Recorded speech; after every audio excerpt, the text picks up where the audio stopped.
Matthew chapter 9, starting in verse 35, says, "And Jesus went about all the cities and villages, teaching in their synagogues, and preaching the gospel of the kingdom, and healing every sickness and every disease among the people. But when he saw the multitudes, he was moved with compassion on them, because they fainted and were scattered abroad as sheep having no shepherd.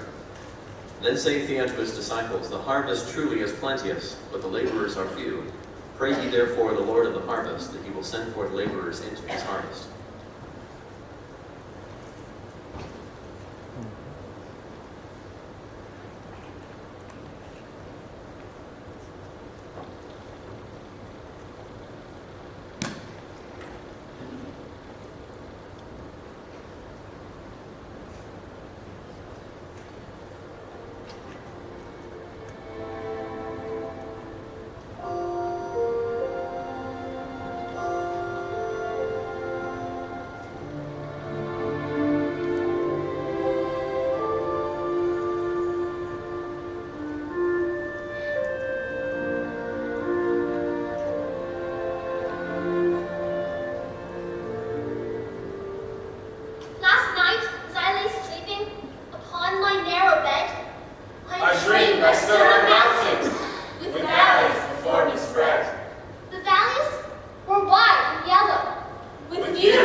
Wow, that was moving, wasn't it? Thank you so much, young people, and Pastor Joe, for that.